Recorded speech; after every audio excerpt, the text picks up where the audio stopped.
What's up, YouTube? I'm an unuseful idiot, and today I'm going to ramble a bit more about Jordan Peterson, the political compass, and the Big Five personality index. Be sure to check out part 1 if you haven't already done so. Link in the description below. Let's get to it.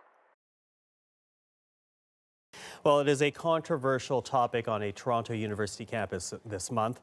Some people on the campus saying pronouns like he, she, him, or her do not represent them accurately. Now, the university wants staff to use alternate pronouns, but Jordan Peterson is a psychology professor at the university, and he is refusing to do that. Take a look at this. We have a graphic to show our audience at home, just some of the pronouns being used or asked to be used as alternates. Among them, you see here Z or Zim, Z or here, Z or Zir, also hey, or a rather, and per. So just some of the alternate pronouns there. Well, Professor Peterson, those who are asking for this alternate use of alternate pronouns, they are saying it boils down to respecting their human rights. How do you respond to that? I don't think it boils down to respecting their human rights. I think that it's an imposition on freedom of speech that's being implemented at a legislative level. I also think that if there was a naturally evolving solution to the linguistic problem that's being posed by a small fraction of the transgender community, that people would have already adopted it. We've never had a situation in the usage of English before that required legislation to produce a transformation in the manner in which people spoke. Sorry, excuse me for jumping in, but I want to bring in Professor Pete here because we did show those words to our audience at home, and perhaps the control room can show it to our audience once again. When you look at those alternate pronouns, I think it's fair to say that some people will see that at home and see that as very unwieldy, if you will. What do you say to those types of criticisms, including the one that you just heard from Professor Peterson? Well, I'd like to encourage people struggling with this to be kind as their first impulse. You know, we call somebody what they want to be called in our society. For instance, I don't call somebody Julie if they prefer to be called Jordan. That's just basic human courtesy. Here's a great little tip for people who are despairing at the possibility of remembering all those pronouns. What I do is just program in the pronoun next to the person's name in my smartphone. I just look it up and it's really super easy.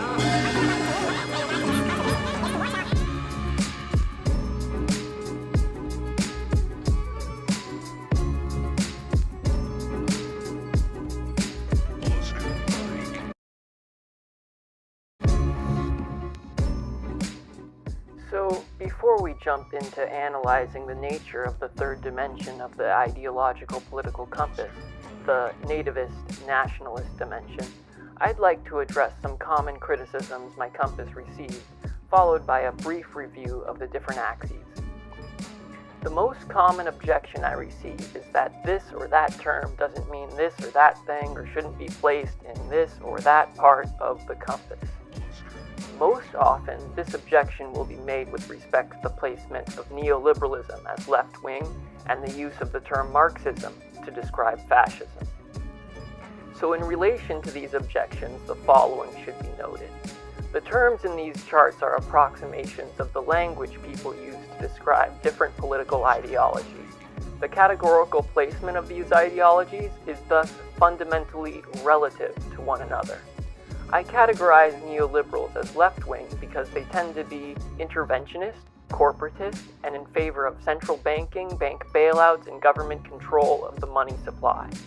While it may be possible to define neoliberalism in such a way so that it becomes a subcategory of classical liberalism, I have chosen to describe left-wing collectivist authoritarian liberalism as neoliberalism, partially for the reasons listed above, as well as due to the fact that it is a term often used to describe establishment Democrats who are likewise described as left-wing, and who tend to distance themselves from endorsing the legalization of drugs, let alone the call for the war on drugs to be ended.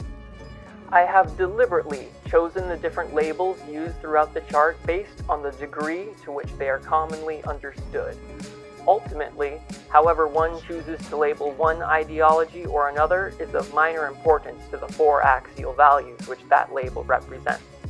Neoliberalism could therefore be swapped with a label such as National Socialism, with the category retaining its properties. However, were something like this to be done, the categorical placement of the establishment democratic politicians described previously would likely need to be revised. As for my use of the term Marxism, I am defining Marxism in the abstract to describe political systems and ideologies characterized by a framework of oppressor versus the oppressed, as well as property and individual rights being products of collective will. Communism is Marxism where an oppressed majority, the proletariat, forcibly subjugate or eradicate a dominant minority, the bourgeoisie. Fascism is Marxism where a dominant majority, the Nazi regime, forcibly subjugate or eradicate an oppressed minority, the Jews and other minorities. In communism, the bourgeoisie surrender their property in accordance with the will of the people. Likewise, in Nazism, the Jews and other minorities are systematically denied individual rights in accordance with the will of the Nazi Party, the government of the people. The difference between the two is the same difference between common and proper nouns. Communism is capital M Marxism, the proper noun, and fascism is lowercase m Marxism, the common noun. Relative to how I have defined what Marxism is, the former fits the technical definition of the ideology in actuality, while the latter categorically represents an abstract inversion of that same technical definition. Consider, for example, the validity of the assertion that this is categorically shaped like the number 9. Shout out to all those watching who are fans of Jimi Hendrix. So, with that behind us, let's take a brief look at this ideological values-based political compass. There are 4 major axes. Each axis separates a pair of dialectical principles that form the foundations of libertarian political philosophy. Axis 1 separates ideologies that are left-wing from those that are right-wing in accordance with the principle of voluntary exchange. Axis 2 separates collectivists from individualists in accordance with the acceptance of the principle of free association. Axis 3 separates libertarian ideologies from ideologies that are authoritarian, depending upon whether their associated policies are consistent with the principle of self-ownership. Finally, Axis 4 separates liberals from conservatives, as these differing ideological schools of thought are characterized by their acceptance of the non-aggression principle. The nature of the political ideologies as defined by these 4 different axes is qualified by the 5th ideological axis. This 5th ideological axis allows for the construction of a 3rd political dimension, which is characterized by ideological views related to nationalism and cultural preservation. I refer to this 3rd political dimension as the nativist nationalist dimension, and this brings us to the 2nd part of this video.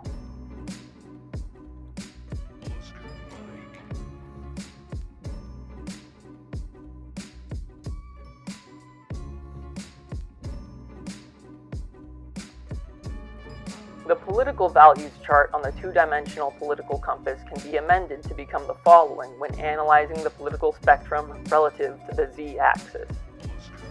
As you can see, the nativist nationalist dimension can conceptually be broken up into 4 axial properties of its own, and in relation to the Egyptian pyramid, the original compass can be thought of as forming either the base or cross-sectional view of the pyramid at any level.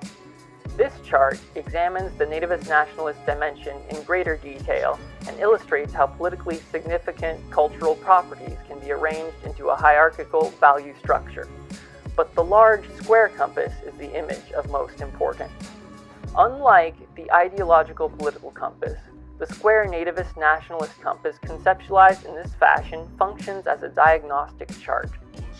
The orange half of the compass is the section most relevant to the topics being examined in this video. It divides the spectrum of nativist and nationalistic views into 4 ideological categories based on the degree to which they believe cultural homogeneity is necessary to maintain a healthy civilization. We will examine this section in greater detail momentarily. The green half of the compass represents the spectrum of societal dysfunction.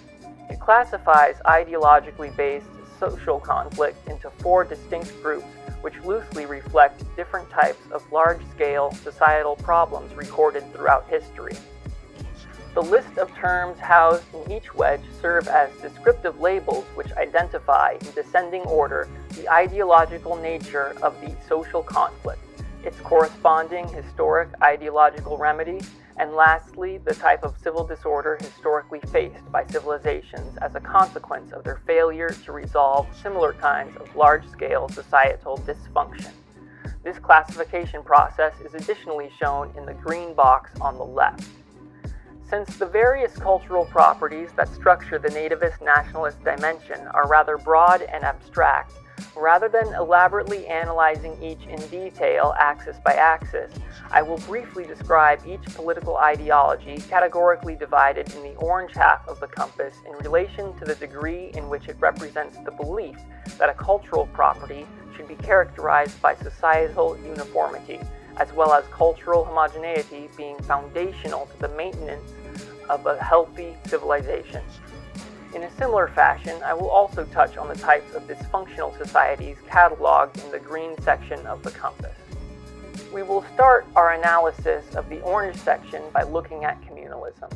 Communalism is the term which I have chosen to describe the most inclusive functioning society and forms the base of the nativist nationalist pyramid. Communalists are people who ultimately believe that shared cultural and social values are the only thing needed to maintain a functioning society. Communalists are therefore generally friendly towards immigration from any country that shares a similar governmental system or political philosophy, roughly speaking. Civic nationalism represents the next step in the pyramid and is characterized by the belief that cultural traditions must also be shared in addition to values in order to maintain optimum societal function. In contrast to communalists, civic nationalists essentially hold the belief that immigrants must abandon the traditions of their old culture and assimilate into those of the new one. Nationalism represents the third step of the pyramid.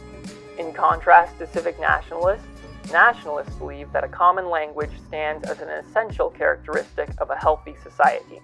This being the case, nationalists hold strong feelings in opposition to immigration from any foreign country of a different linguistic heritage.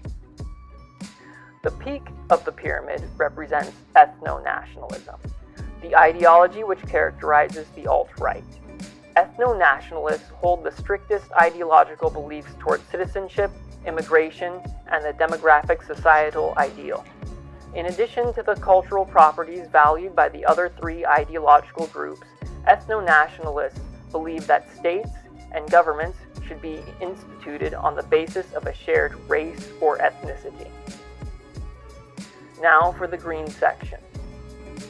The term Darwinism describes the greatest form of societal dysfunction.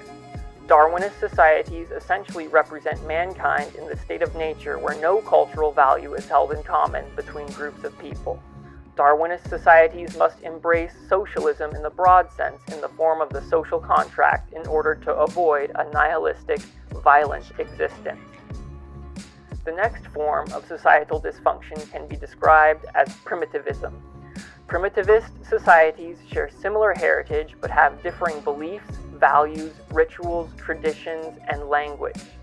In order to avoid the inherent violence brought on by barbarism, primitivist societies must adopt diplomacy and pacifism as the peaceful alternative to dispute resolution. The third form of societal dysfunction is sectarianism. Sectarian societies share a similar heritage and language, but are characterized by divergent beliefs and values as well as rituals and traditions. Sectarian societies must adopt a philosophy of pluralism to avoid the risk of becoming secessionistic. Dominionism is the final form of societal dysfunction. Dominionistic societies share all cultural properties in common with the exception of beliefs and values. In order to reconcile this dysfunction, dominionist societies must embrace secularist values, otherwise they may become schismatic.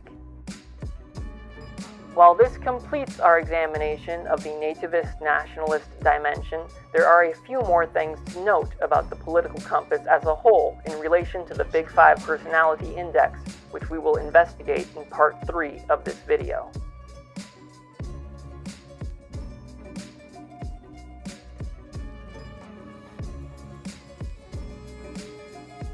After looking over the compass for some time, the idea occurred to me that it may be possible to map a personality profile of sorts for each political ideology in a similar way that one might map a personality profile that describes their temperamental inclination. This realization, of course, stands as one of the major topics of this video series. My inner autist can't help but to think that the one-to-one correlation between the 5 different political axes and the big 5 personality traits can be leveraged to construct some sort of basic model that could serve to illustrate and predict the temperamental and political profile of any given individual. Since I know next to nothing about the underlying method by which one may do this, the following set of drawings are mostly speculative and thus not fundamentally very useful. However, one thing they seem to show is the relationship between government size and the position of an ideology on the political compass. These charts describe how political personality profiles are constructed. The relationship between the chart and the axis it describes should be pretty self-explanatory, despite the difference in how they are titled. While profiles can be mapped against all 5 axial properties, dropping either the nativist, nationalist, cultural axis or the liberal, conservative, ideological axis to construct a 4-point chart can reveal interesting similarities between different ideological profiles. In order to better understand this, as well as some of the other issues that complicate profiling, let's consider how we might map centrism. You will notice that most profiles are multicolored with sections that are dark and light blue. I have decided to represent these profiles this way in order to illustrate the extent to which an ideology on our first compass can be influenced by the range of nativist nationalist beliefs. The logic of these 2 compasses combined seems to indicate the possibility for strange, somewhat diametrically oxymoronic ideologies to exist, at least in theory, if not actuality. Consider, for example, the difference between ethno-nationalist fascism and communalist fascism. The liberal-conservative axis also creates an interesting problem when trying to accurately chart the underlying principles of an ideology against a radial map. The binary nature of our language works to the effect of allowing for multiple standards by which an ideology can be profiled. This being said, the standard which I believe has the most consistent utility is what I call the partisan standard. This standard ignores whether or not someone is ideologically liberal or conservative in favor of illustrating how extreme their liberal or conservative political views are. The 4-point chart on the right of these images are all done in accordance with the partisan standard. Let's consider some of the other political extremes. This is anarcho-capitalism. Perhaps unsurprisingly, there is essentially no profile.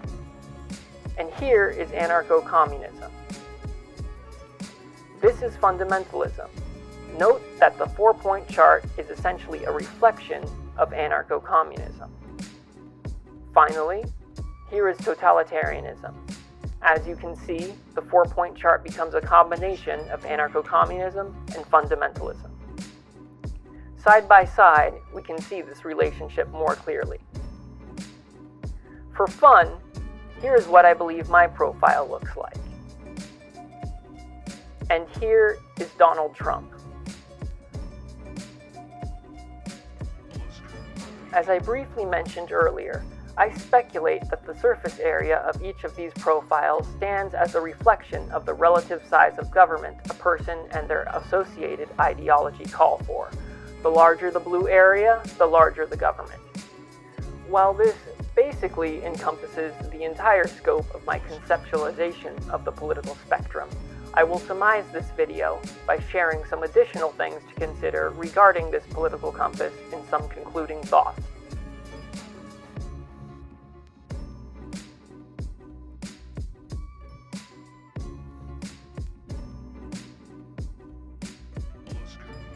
Although I am not completely sure how to chart these profiles against the Big Five, I wouldn't doubt that it could be done. Certainly, given enough data, different correlations could be drawn with the potential to form the foundations of some sort of predictive model, at least hypothetically if not theoretically. Regardless, The purpose of this political compass is to remove ideological ambiguity by objectively defining the political values inherent to differing political ideologies. This video is the second in my series on Jordan Peterson, his work, and its broader relevance to the political landscape. In my next video, I plan on examining Dr. Peterson's concept of the divine individual, drawing parallels between the archetypal story arch of the divine individual as an emergent narrative and a slightly different political compass that illustrates how political philosophies manifest themselves as government structure. Here is a preview of the compass I'll be using to pique your interest. That about wraps it up for this video. Don't forget to smash that motherfucking like button and leave your hate speech in the comments below. And as always, thanks for watching.